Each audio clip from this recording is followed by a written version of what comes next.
श्रीराम समर्थ. नमस्कार. मी ज्योतिष वास्तू विशारद वेदमूर्ती श्री उमेश रमेश कुलकर्णी गुरुजी आपल्या सर्वांचं आजच्या आपल्या आगळ्या वेगळ्या वर्गामध्ये आपल्या सर्वांचं अगदी हृदयापासून मनापासून दणदणीत सहर्ष स्वागत करतो. मित्रांनो, मुलांना वाढवताना कसं घडवायचं हे आज आपण आजच्या वर्गामध्ये पाहणार आहोत, शिकणार आहोत. मुलांना वाढवताना 99 पायऱ्या कशा चढायच्या याचा विचार आपण आजच्या वर्गामधून करणार आहोत. तर मित्रांनो, ज्योतिष वास्तु विश्व संशोधन केंद्र पुणे आम्ही घेऊन आलेलो आहोत खास आईबाबांसाठी असा वर्ग. लहान मुलांचे सांगोपन आणि कसं करायचं आणि लहान मुलांच्या उज्ज्वल भविष्यासाठी त्यांना तयार कसं करायचं याच्यासाठी हा प्रामुख्याने वर्ग आहे. मित्रांनो, लहान मुलं जी आहेत ही फक्त मुलं नाहीत, तर ही एक आपल्या समाज व्यवस्थेचा महत्वपूर्ण आधार आहेत.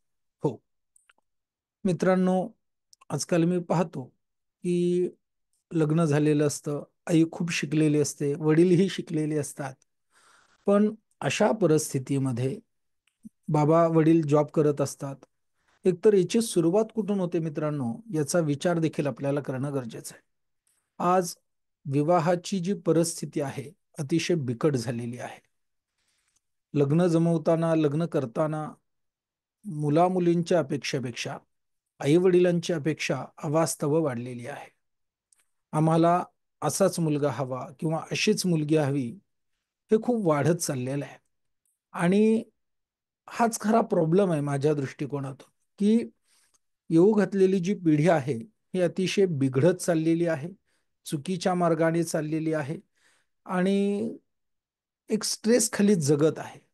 आणि जरी आत्ता जगत नसली तरी ती भविष्यात जगणार आहे, जर आपण चुकीच्या पद्धतीने जर स्टेप्स घेतल्या तर. उदाहरणतः बघा, दोन जोडपी असतात, लग्न करायचं असतं, एकाला मुलगा असतो, एकाला मुलगी असते. ज्याला मुलगी असते त्यांची अशी अपेक्षा असते की मुलाचं घर तरी असावं. मित्रांनो, मी एका वास्तू विजिटला गेलो होतो. मुलगी प्रोफेसर होती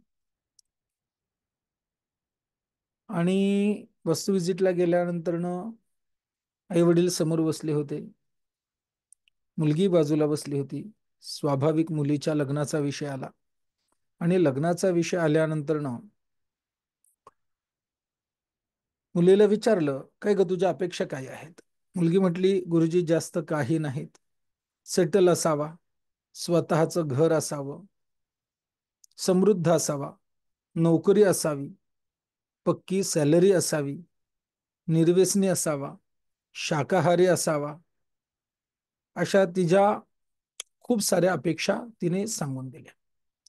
मित्रांनो, निर्व्यसनी असावा, शाकाहारी असावा, नोकरी पक्की असावी, हेही मान्य. मी त्या मुलीला विचारलं, काय ग तुझी नोकरी पक्की आहे? तू तुझ्या नोकरीची गॅरंटी देऊ शकतेस की तुझी लॉंग टाइम टिकेल? ती म्हटली नाही. मी म्हटलं, मग मुलगा कसा असावा याच्याबद्दल जेव्हा शास्त्रामध्ये विचार केलेला आहे, तर कन्यावर यते रूपम, कन्येने रूप पाहावं. माता वित्तम, आईने पैसा पाहावा. बांधवा पिता श्रुतम, वडिलांनी कीर्ती ऐकावी. कीर्ती, की मुलाचं नाव किती आहे, त्याचं कर्तृत्व काय आहे, त्याचं कार्य काय आहे. बांधवा कुलमिच्छन्ती, आपले जी भावकी असते, नातेवाईक असतात, त्यांनी कुळ पाहावं, कुठल्या घराण्यामधून आलेला आहे, त्याच्या पाठीमागच्या पिढीत कोणी काय काय केलेलं आहे. तर ह्या सगळ्या गोष्टी पाहाव्यात. आणि हो, जाता जाता पुढचाही सांगतो, मिष्टान्नम इतरे जना. हा मित्रांनो,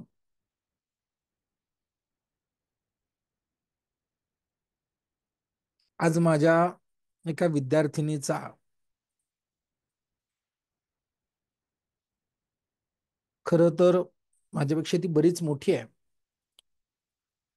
उज्ज्वलतेचा फोन आलेला आणि तिच्या मुलाचं लग्न जमलंय.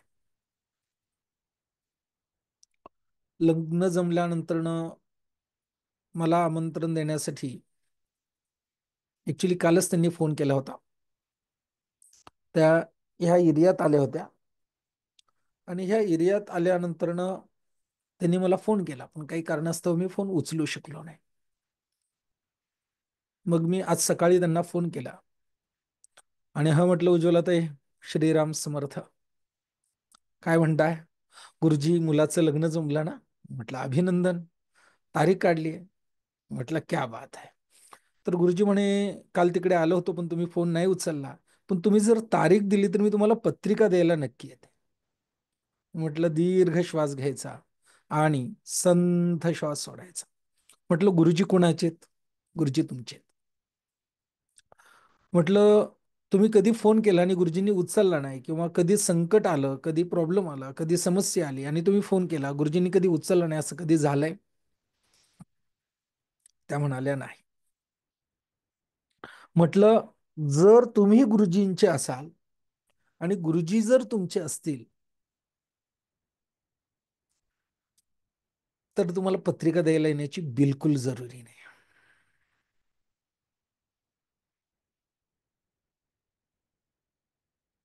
कारण पत्रिका हे एक माध्यम निश्चित आहे आमंत्रणाचं. पण मित्रांनो, ही पूर्वी परंपरा होती, प्रथा होती. आजही ती पाळलीच पाहिजे, नो डाऊट. परंतु आपण सगळे धकाधकीच्या कालावधीमध्ये जगत आहोत. अतिशय विपरीत परिस्थिती आहे. उन्हाळा असेल, पावसाळा असेल, आता तर उन्हाळ्याचे दिवस चालू आणि उन्हाळ्याच्या दिवसांमध्ये पत्रिका द्यायला जाणं, लांब लांब जाणं, गाडीवर जाणं, आणि आजकाल विभक्त कुटुंब पद्धती असल्यामुळे घरामध्ये 3 ते 4 व्यक्ती, पत्रिका द्यायला जायला जमत नाही प्रत्येकाला. तर मी म्हटलं तुम्ही फक्त पत्रिका पाठवून द्या, मी येतो. मित्रांनो, त्या माझ्या बहिणीच्या डोळ्यात अश्रू आले. मी मूलतः पत्रिका वाटायला जाण्याच्या अगदी पहिल्यापासूनच विरोधात आहे. ज्यांचं प्रेम असतं, जे आपले असतात ना, ते एका फोनवरतीही आपल्यापर्यंत येतात. औपचारिकता साधण्याची प्रत्येक ठिकाणी जरुरी नसतेच. जिथे असते ना, ते खरं नातच नसतं, ते आपले नसतातच. ते कर्तव्य असतं. आणि अशा वेळेस जे समजून घेत नाहीत ना, तर अशा ठिकाणी कर्तव्य करणं ही चुकीचं असतं, लक्षात ठेवा. तुम्ही जशी अपेक्षा करता की त्यांनी पत्रिका द्यायला यावी, तसं तुमचंही काहीतरी कर्तव्य आहे ना त्यांच्याप्रती. नुकतीच त्या माझ्या बहिणीची वास्तुशांत झाली, नातेवाईक पण आले होते. खूप सहज, मृदू, सरळ स्वभावाची ती माझी. कधी कुणाला उलट बोलणार नाही, कधी रागवणार नाही, हसत मुखाने सगळ्यांचं कौतुक करणार, स्वागत करणार. हो हो, एवढी प्रसन्न, एवढी प्रसन्न की बास.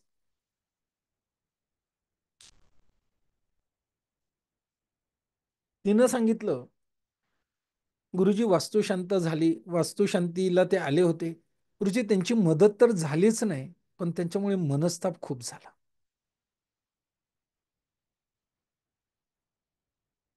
आणि आमच्या अहो अशा भर उन्हामध्ये 500 किलोमीटरचा प्रवास करून लांब एका खेडेगावामध्ये पत्रिका द्यायला, त्यांना ऊन सहन होत नाही, तरी नातं टिकवण्यासाठी ते पत्रिका द्यायला गेले. मित्रांनो, नाती एवढी निकामी झालीत, तिथे कर्तव्यच राहिले. ज्या नात्यामध्ये कर्तव्य राहिले ते नातं कामाचं काय? नसलेली बरी नाती. आणि त्याच्यामुळे मित्रांनो, जे खरेच आपले असतात, ज्यांचं प्रेम आपल्यावरती असतं, त्यांना जाऊन पत्रिका देण्याची जरुरी नसते. माझ्या मुलाची मुंज झाली आणि अक्षरशः तुम्हाला अगदी प्रामाणिकपणे सांगतो, विजय जकातदार सर, फलज्योतिष अभ्यास मंडळाचे, एवढंच काय, दाते पंचांग करते माझे आदरणीय मोहन काका, मोहनजी दाते, मी त्यांना काकाच म्हणतो. त्यांना मी फक्त एक फोन केला, परत आमचे डॉक्टर भगिनी, जी मातृवत देखील आहे, बहिणीसारखी आहे, एक मार्गदर्शक आहे, त्यांना एक फोन केला आणि ते एका फोनवरती मुंजीला उपस्थित. आणि तेच नाही मित्रांनो, व्हॉट्सअपला पत्रिका पाठवल्यानंतर 300 लोक आली होती मुंजीला.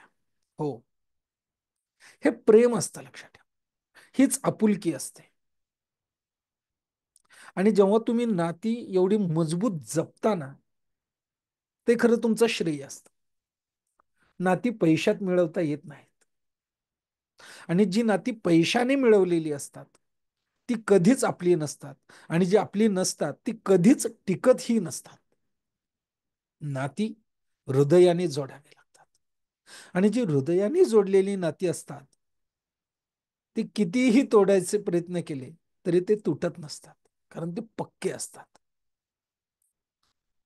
जे कधीच आपलं नसतं, ते नातं असतं. आणि जे कितीही तोडण्याचा प्रयास केला तरी तुटत नाहीत, ते ऋणानुबंध असतात. आणि असे ऋणानुबंध आपण जोडले पाहिजेत. सांगायचं तात्पर्य मित्रांनो असा, की अशा परिस्थितीच्या धकाधकीच्या कालावधीमध्ये आपण राहतो आहोत. आणि मग या परिस्थितीमध्ये लग्न कशा पद्धतीने करायचं, हा पण एक महत्वाचा भाग आहे. इतर लोक जे असतात, मिष्टान्नम इतरे जनाः, इतर लोक फक्त गोड खाऊन हात पुसून निघून जायला असतात. मी ज्योतिषी असल्यामुळे अनेक पत्रिका माझ्याकडे मॅच मेकिंगला येतात.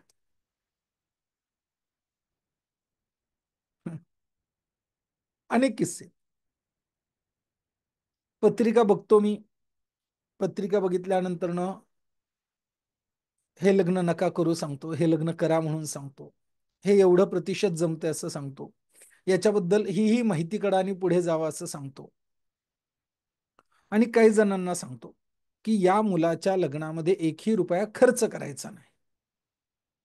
त्याची कारणं असतात, सगळीच कारणं काही सांगता येत नसतात. त्याचं कारण असं असतं की ते लग्न केलं तरी ते टिकणारं नसतं. मग खर्च करण्यात काय अर्थ आहे? हो, पण लग्न होत नसतं, आई वडिलांना टेन्शन असतं. आणि म्हणून माझं एक वाक्य आहे, लग्न न होण्यापेक्षा होणं श्रेष्ठ या न्यायाने लग्न करायचं. लग्न न होण्यापेक्षा होणं श्रेष्ठ या न्यायाने आपल्याला लग्न करायचं.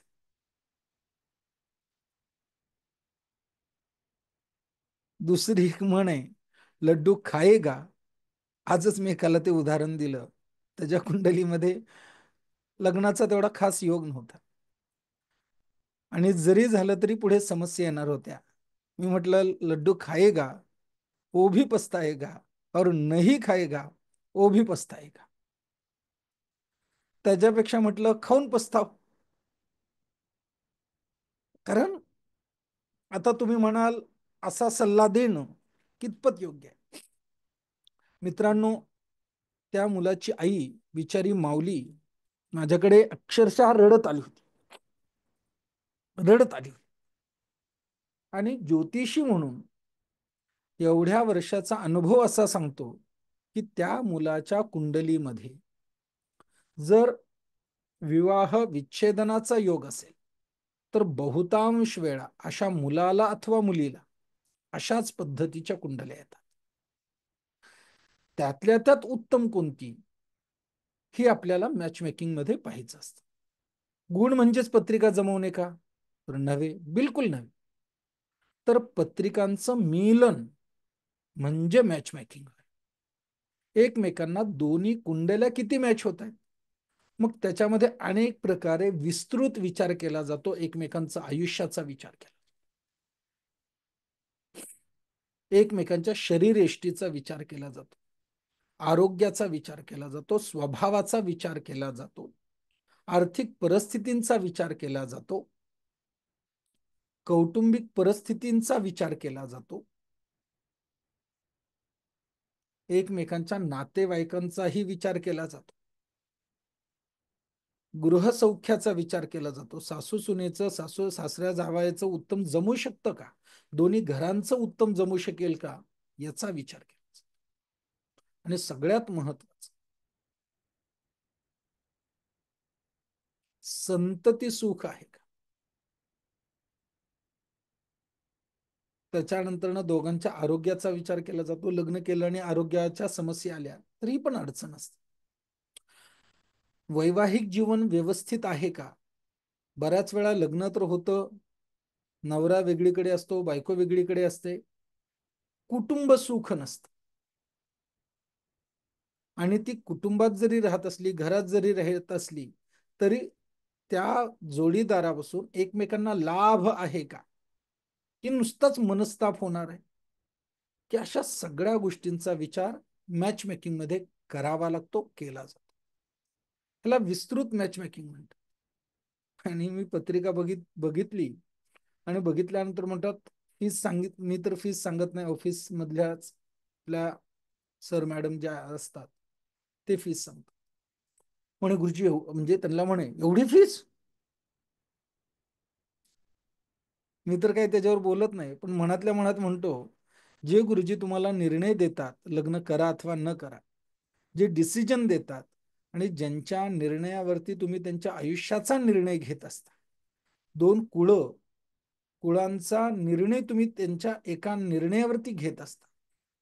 एवढंच नव्हे तर त्या निर्णयावरती लाखो रुपये खर्च करत असतात, पण तो निर्णय घेण्यासाठी तुम्हाला योग्य वेळ, पर्याप्त वेळ आणि योग्य फीज अथवा दक्षिणा द्यायला देखील तुम्हाला जमत नसतं. बरं, आजकाल काय म्हणतात, गुरुजी गुण सांगा. गुण पाहिले की आयुष्यात गुणच उधळतात, उधळली जातात.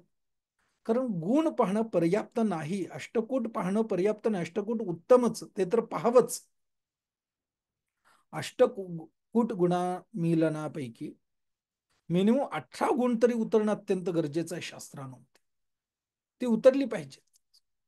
ते उतरले तरच आपण कुंडली मॅच मेकिंग करतो, अन्यथा नाही, करूच.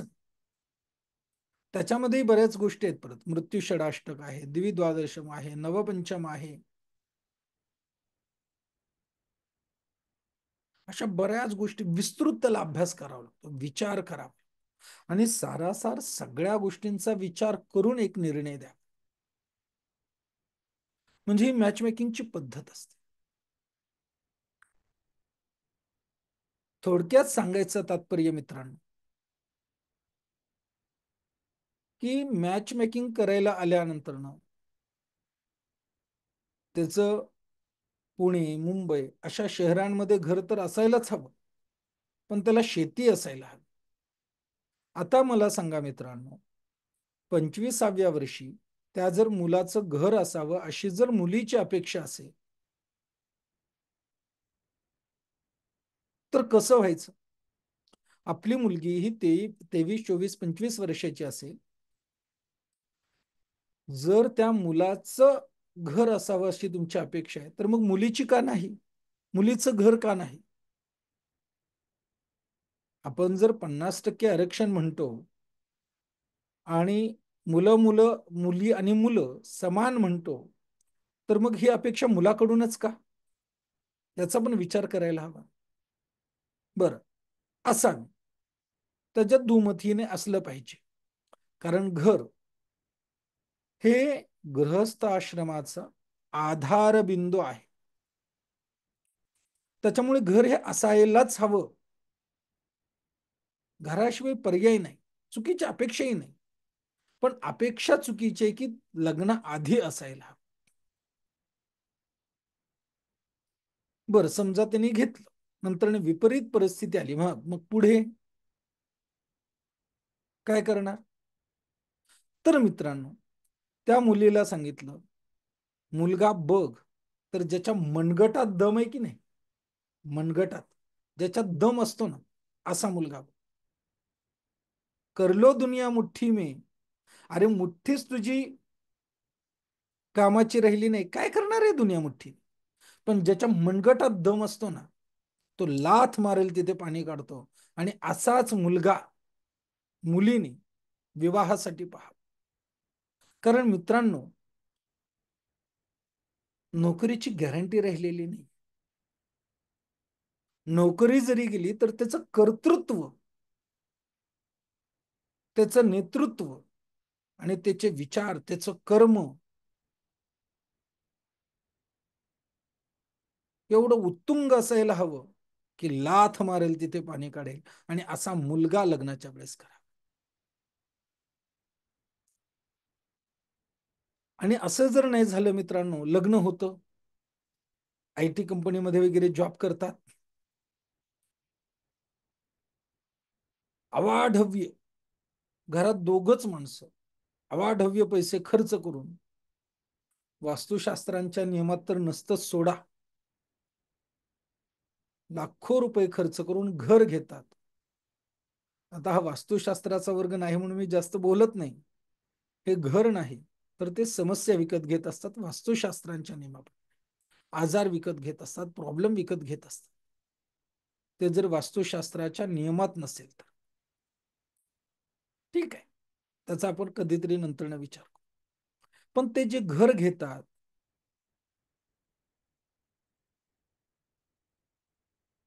अतिशय महागडं घेतात. बर, लग्नामध्ये लाखो रुपये खर्च करतात दुसऱ्यांना दिखाव्यासाठी, दाखवण्यासाठी. आधीच त्या मुलाला कर्ज असतं. मग मुलीच्या अपेक्षा किंवा मुलाच्या अपेक्षा, असं घर, असं लग्न करा, तसं लग्न करा, गोरज मुहूर्तावरती करू, लॉन मध्ये करू, अमुक मंत्र्याला बोलू, तमुक मंत्र्याला बोलू. आणि दिखाव्यासाठी अवाढव्य पैसा खर्च केला जातो. आणि खरी जी सुरुवात होते ती इथूनच होते. मग लग्न होतं, घर घेतलेलं असतं, घराचे हप्ते असतात, लग्नाचं कर्ज असतं, मुलीच्याही बाबांना असतं, मुलाच्याही घरच्यांना असतं. आणि खरी स्पर्धा होते ती इथून सुरुवात.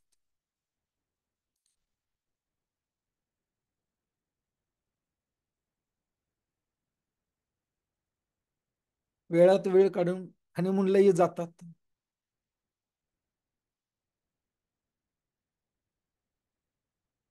माझ्या प्रिय,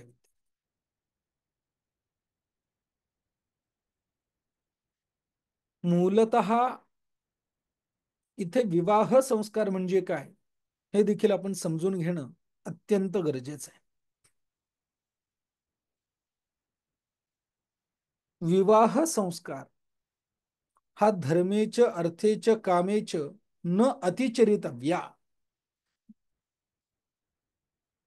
विवाह हा संस्कार प्रजोत्पादनासाठी विशेषत्वाने सांगितले. आणि प्रजोत्पादन करणे हा एकमेव उद्दिष्ट नसून मोक्ष प्राप्ती हा त्याचा प्रमुख उद्देश. भारतीय सनातन संस्कृतीमध्ये 4 आश्रम व्यवस्था सांगितली.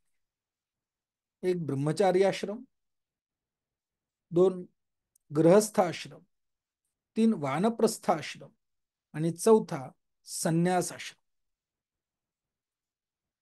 तर ही जी 4 कुटुंब व्यवस्था सांगितलेली आहे, तर त्यापैकी गृहस्थ आश्रम जो आहे तो या 3 संन्यासाश्रम, वानप्रस्थाश्रम आणि ब्रह्मचारी आश्रम या 3 आश्रमांचं पालन पोषण करणारा मूलभूत मुख्य असा घटक म्हणजे वानप्रस्थाश्रम. म्हणून वानप्रस्थ आश्रम हा श्रेष्ठ आश्रम सांगितला. आणि या आश्रमाशिवाय आपल्याला मोक्ष प्राप्ती होऊच शकत नाही. होऊच शकत नाही असं म्हणणं थोडं चुकीचं आहे, पण शास्त्राने होत असला तरी होऊ नये असं सांगितलेलं आहे. त्याचं कारण असं की धर्म, धर्माचं पालन. काय धर्म? तर मनुष्य जीवनाचा धर्म हा मोक्ष प्राप्ती आहे. मनुष्य जीवनाचा धर्म हा मोक्ष प्राप्ती आहे.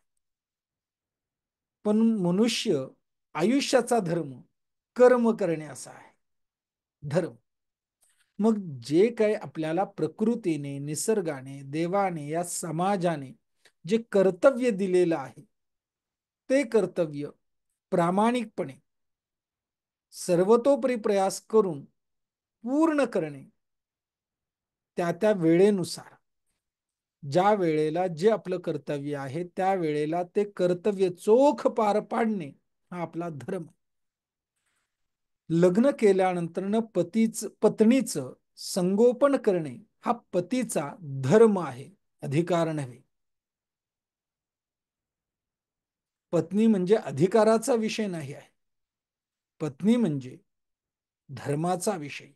आणि पत्नीशिवाय धर्म कधीही साध्य होऊ शकत नाही, हे प्रत्येकाने लक्षात ठेवणं तेवढंच गरजेचं आहे.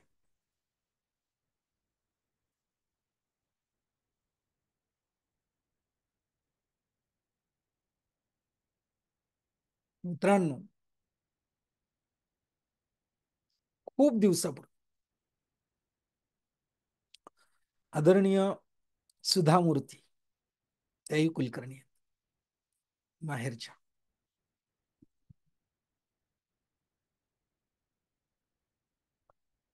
माफ करा, त्यांचा मी इंटरव्ह्यू ऐकत होतो. इंटरव्ह्यू, आणि इंटरव्ह्यू नव्हता, केबीसी मधला तो एपिसोड आहे, नक्की बघा, खूप छान आहे, ऊर्जा देणार आहे. तर त्यांनी भांडून टाटामध्ये नोकरी मिळवली होती, आणि जेव्हा त्यांनी जॉब सोडला तेव्हा टाटांनी विचारलं, काय करणार आहे कुलकर्णी? तर ते म्हणाल्या की माझा नवरा कंपनी चालू करतोय आणि त्याच्यामध्ये मला मदत करायची. सुधा मूर्ती आल्या. इथे अजून एक त्यांनी सांगितलेली, पण आपले आई, आजी, पणजी जे करायची ती कन्सेप्ट पण सांगतो. माफ करा, आत्ताच्या बायकांना मला नावं नाही ठेवायची, परंतु हे दुर्दैवी सत्य आहे की पैसा आला की तो उडवायचाच असतो, असं आजकालच्या बायकांचं, म्हणजे तरुण पिढींचं तरी मत आहे. सुधा मूर्तींनी एक छान गोष्ट सांगितली. माझं जेव्हा लग्न झालं होतं तेव्हा माझ्या आईने मला एक गोष्ट सांगितली होती, आणि ती गोष्ट अशी की स्त्रीजवळ नवऱ्याला माहीत नसताना असलेलं धन हे असायलाच हवं, कारण कधी कोणती परिस्थिती कशी येईल हे सांगता येत नाही.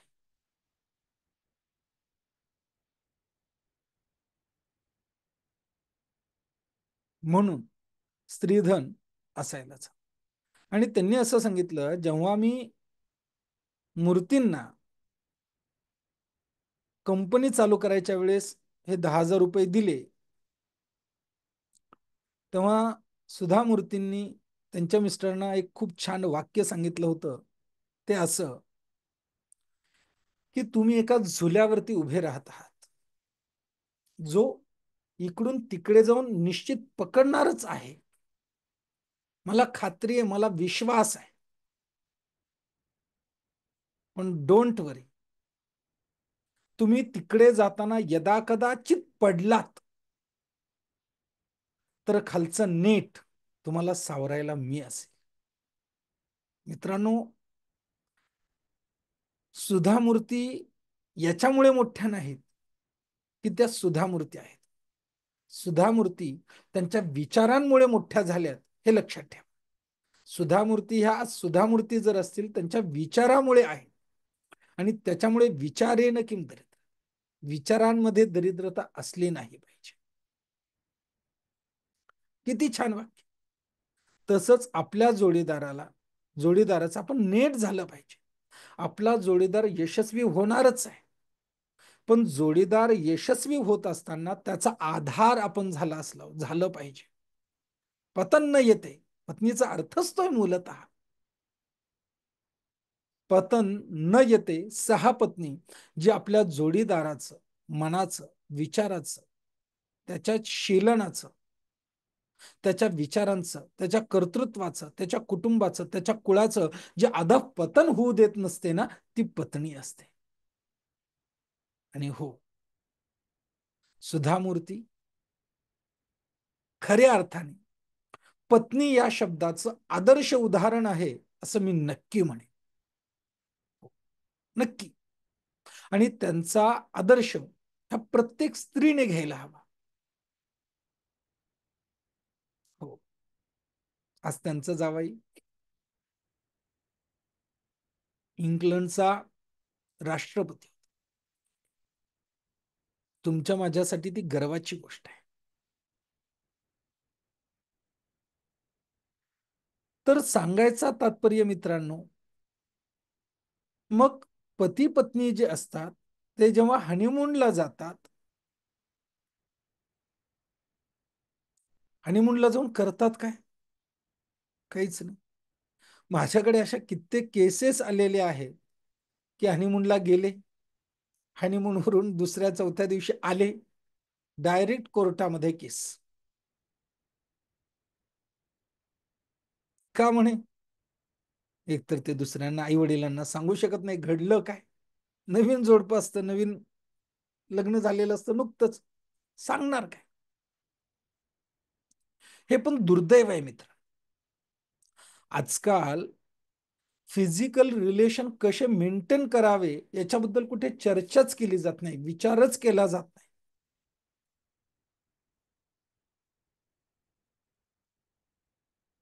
नववी, दहावी, अकरावीला काहीतरी शिकवलेलं असतं, तेवढंच माहिती असतं.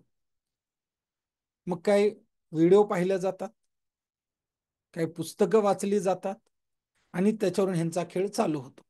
खेळच, त्याला दुसरं काही म्हणता येणार नाही. मग अमानवतेसारखा अत्याचार करणे, नको त्या अपेक्षा करणे, नको त्या पद्धतीने करणे, आणि याच्या मग मुलीच्याही अपेक्षा चुकीच्या असतात, आणि मुलालाही अज्ञान असतं, मुलीलाही अज्ञान असतं, आणि त्याच्यामुळे अशा नको त्या घटना, नको त्या गोष्टी घडत असतात, आणि म्हणून हे सगळे प्रकार घडतात. मित्रांनो, ही संख्या मोठी आहे. आणि याच्यापेक्षाही ही संख्या जास्त मोठी आहे की लग्न झाल्यानंतर मुलं तर होतात, पण मुलं झाल्यानंतरही फिजिकल रिलेशन स्टँडर्ड कसे मेंटेन ठेवावेत, कशा पद्धतीने ठेवावेत, याचंही आपल्याकडे अज्ञान आहे. मित्रांनो, शास्त्र सांगायला जात नाही, परंतु शास्त्रामध्ये शरीर संबंध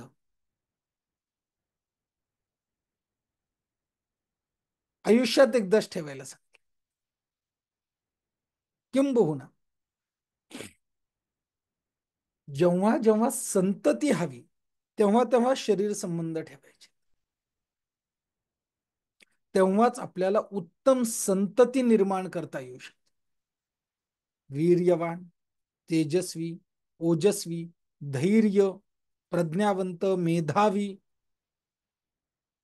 ज्ञानवंत, असा जर उत्तम संतती तुम्हाला हवी असेल, तर तुम्हाला तुमच्या कामेच्छांवरती विजय मिळवलाच पाहिजे, मिळवता आलाच पाहिजे. पण मित्रांनो, जर मूलतः आज तुम्ही हनीमूनला जाता, तुमची मन नको ते पेय पिऊन, नको ते खाद्य खाऊन जर वासनामयीच झाली असेल, गर्भ जर दूषित असेल, गर्भाशय, आणि जे वीर्य आहे ते जर वीर्य चुकीचं अन्नाने उत्पन्न झालं असेल, अशक्त वीर्याने जर ते वीर्य घडलं असेल, रक्ताने वीर्य निर्माण झालं असेल, आणि ते जर गर्भाशय जर चुकीच्या अन्नाने निर्माण झालं असेल, दोषयुक्त असेल तर उत्तम संतती निर्माणच कशी होऊ शकते? नाही होऊ शकत. आणि मग जन्माला येतं ते एक मशीन आपण जन्माला घालतो आणि त्या मशीन कडून अवास्तव अपेक्षा करायला लागतो. कसं होणार आहे? चूक शक्यच नाही. मग मित्रांनो, तर ते हनीमून नाहीये, तर ते गर्भदान आहे. तो एक संस्कार आहे अतिशय उत्तम. गर्भ दान करण्याचा तो संस्कार आहे. जेव्हा जेव्हा संतती हवी तेव्हा तेव्हा आपल्याला शरीर संबंध ठेवायचे असतात. शास्त्रकारांना माहिती होतं, ऋषीमुनींना माहिती होतं, थोड्या मोठ्यांना माहिती होतं, अरे हा माणूस आहे, हा एवढ्या सहजासहजी तृप्त नाही होणार. म्हणून शास्त्रकारांनी 12 वर्षातून एकदा सांगितलं. तेवढंही नाही जमलं तर 6 वर्षातून, 3 वर्षातून, वर्षातून एकदा, 6 महिन्यातून एकदा, महिन्यातून एकदा, 15 दिवसातून एकदा, आठवड्यातून एकदा. बस. बस. एवढंच. कारण मित्रांनो, जेवढा संभोग तुम्ही कराल, जेवढा नियोग कराल, तेवढं तुमचं वीर्य वाया जाईल. आणि जेवढं वीर्य वाया जाईल त्याच्यामुळे तुम्हाला अशक्तपणा येईल. तुमचं शरीर जे आहे ते शिथिल होऊन जाईल, अशक्त होईल. तुमच्यातला मेद, जो ओजस्वी तेजस्वी शरीरावरती तेज प्रदान करणार जे द्रव्य आहे, प्रज्ञावंत, मेधायुक्त, ज्ञानवंत, कुशाग्र बनवणारा जर मानवी शरीरामध्ये कोणता घटक आहे तर ते आहे वीर्य. म्हणून शास्त्रकारांनी इंद्रियांवरती विजय मिळवायला सांगितलेला आहे आणि ते प्रामुख्याने लिंगावरती. मग त्याच्यासाठी मनावरती इत्यादी सगळे ओघाओघाने आलेच. पण तुम्हाला नियोगावरती नियंत्रण हे मिळवताच आलं पाहिजे. या व्यतिरिक्त जे विपुल प्रमाणामध्ये, माफ करा, त्याचं हे एकच कारण असतं असं नाही, त्याचं मेडिकली दुसरंही कारण असू शकतं.